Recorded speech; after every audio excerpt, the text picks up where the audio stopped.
PyroFalkon. You are watching me play SimCity 2013, or whatever you want to call it, the new one. So we last left off here in Guth Dragon's Den with a bit of a mess. We don't have that much money, but it's starting to roll in. We're making $406 an hour, but more importantly than that, we are exporting a little bit of oil. Not that much. But you can see we've made our first exportation of oil, got $9,000, and we're going to put that money right back into the oil production facility and lay down another oil pump jack. And again, we don't have that much money, but money begets money, and for first towns, it's always difficult starting out, and I tend not to care too much about the services and that kind of thing. We'll worry about police coverage and fire coverage later. There's typically a honeymoon period where fires can't start until you have over about 1,000 sims. So hopefully we can survive that long. But other than that, there's really nothing to do. I'm in triple speed, but if memory serves, triple speed is still disabled. Oh, maybe it's not. Hey, it looks like they did turn triple speed back on. Maybe they did that with update 2.0. I don't know. I read the patch notes, but I shouldn't say I read them, I skimmed the patch notes. So, you know, I was thinking about SimCity a couple days ago, and I had this horrible, terrible idea that EA could have screwed us harder, or at least manipulated and marketed the game a little bit. So I think 90% of the complaints would disappear. Before I start this spiel, let me reassure you, I don't work for EA. I don't like what EA did with this game. Frankly, I think SimCity 4 was a better product overall. There are some great features of SimCity 2013, but they don't they are overshadowed by the just horrible launch. And I was talking to one of my new IGN contact the other day about it, about this idea, that I wondered, I think 90% of the complaints would disappear if it was simply marketed a little differently, because most of the complaints regarding SimCity 2013 wasn't the bugs. I mean, yes, there are a lot of bugs, and that is a heavy complaint now. But especially when it launched, the biggest complaint was the launch, that there were simply not enough servers. EA does this with every game they do, which is ridiculous, but for better or for worse, as gamers, we're kind of used to it. Although, you know, if I can digress for a second, if we really want EA to get on the ball and improve their servers, then we stop buying their games, which sounds counterproductive. But you know, if we don't buy their games, I mean, it sends a clear message to them that you know, what they are doing is unacceptable. And I may sound like a hypocrite since I'm playing the game now, but, you know, like I said, I got this one for free because of an IGN assignment, and if I was like you guys, I would not have dropped the $50 on SimCity, certainly not when it had first come out, because, you know, the way they handled the launch was just purely unacceptable. But anyway, I think the biggest problem that they did when they created this game was they insisted on calling it SimCity, as if they wanted to reboot the franchise. And although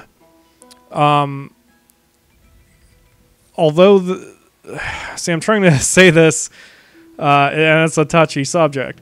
The mainstream fans of gamers, in that, you know, teenage demographic, sometimes have trouble seeing outside the immediate issue.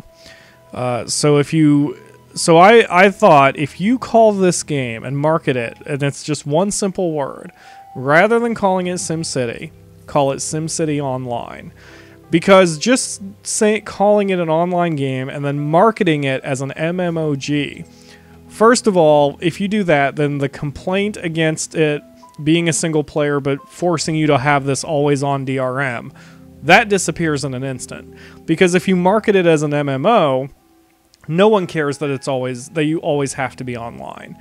It's part of the nature of the beast, like World of Warcraft or Guild Wars or any other MMO out there. If you call it an MMO, then, you know, all of a sudden, the game has to be online all the time. That's what it's designed to do. So I think that would eliminate a big portion of the complaints right there, just calling it SimCity Online.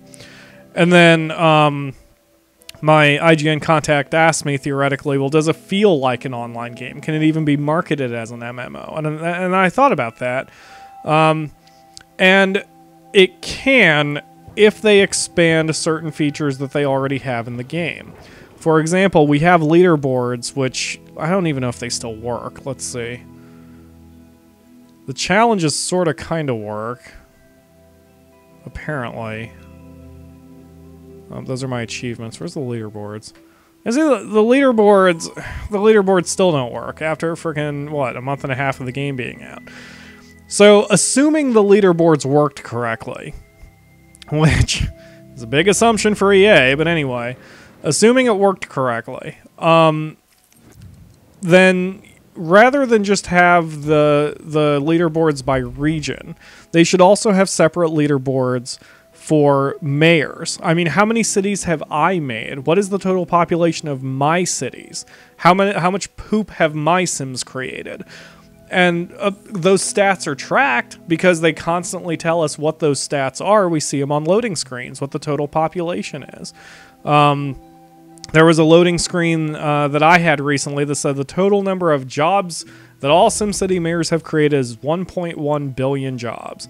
You know, neat. What a fun fact. But who cares? Because it doesn't mean anything right now. It's just a number. But if you make it a competition, if you make it so, the mayors have a reason to compete with each other, then it will feel like an online game. If you expand the competition, but then you also expand communications options with mayors who want to cooperate, who want to create a region that, together and do things together.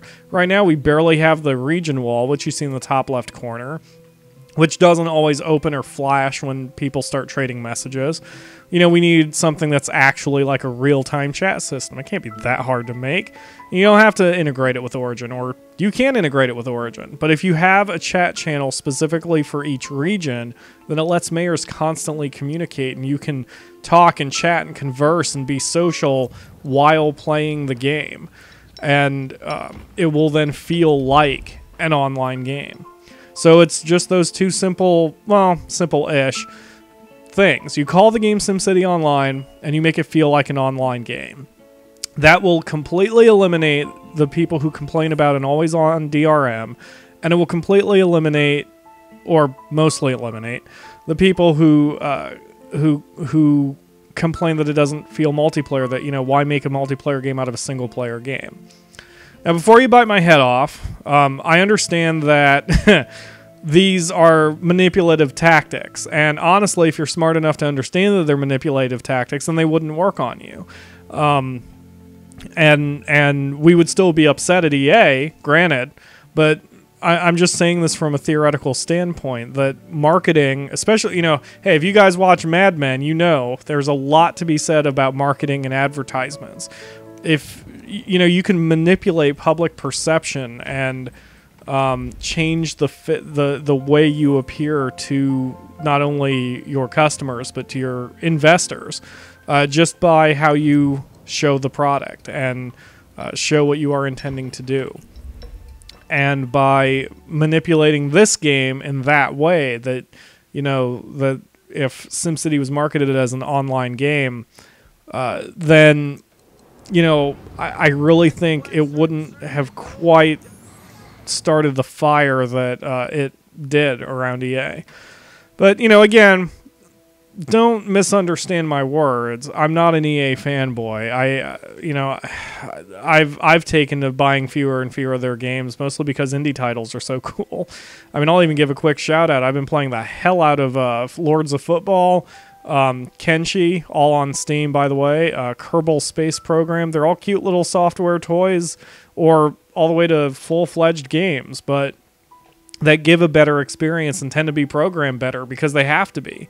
Most indie developers don't have the luxury of making 1,000 mistakes and having a botched launch because they wouldn't be able to afford it. EA has all the money in the world, Well, maybe not, but you know what I'm saying. Over $1 billion company. So although they may have been hurt with the launch of this game, it certainly didn't hurt them completely. And so I don't know. It's just it was just a little theoretical exercise that I decided to test. I mean, maybe at the end of the day, maybe it wouldn't have even mattered. Maybe regardless, SimCity was destined to fail because of how badly it was handled, which honestly wouldn't be the worst thing in the world. I mean, if the game fails because of a botched launch, then hopefully it teaches them a lesson. But what I fear is that it won't. I fear that it won't teach EA a lesson because, like I've said before, they have tons of money, and they've done this before with all of their games, including all of their sports games. So, who knows? Who knows if it would have mattered? But it's fun to think about. Now, I just built a second trade depot, and only after I built it did I see that we have a building on fire, which isn't good because we still have less than 1,000 Sims. So I did not anticipate that we'd have something burst into flames, but I can't do anything about it because I've sunk all my money into outfitting the oil refinery. So we're just going to have to play catch up with all the fire that's going to spread through the industrial zones and go from there. How much is this small fire station? 20 grand. So we're just going to sit back, and I have, what, 9? Whoa, wait, what? Full storage. Oh, come on, I just built that one. And there's that one. Where's the stupid truck? Where's the delivery truck? Oh, well. Well, we're just going to sit here and watch the city burn.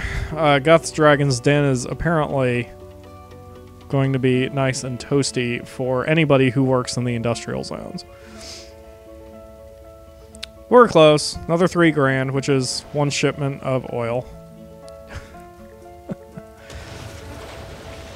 Oh, goodness. I'm sorry, people. I'm sorry. I got overconfident. It's what I do. I'm sorry, my little Sims. If you've watched any of my other Let's Plays, you know I get overconfident. Okay. I also need another delivery truck in the oil well, but again, that will come later. Right now, the priority is trying to get our services, our civil services up and running. ...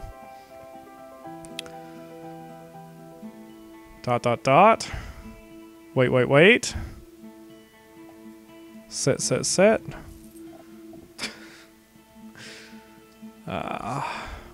We keep losing workers, they're dying. Yes, I know, we're having health problems too. Swore the honeymoon period lasted a little longer.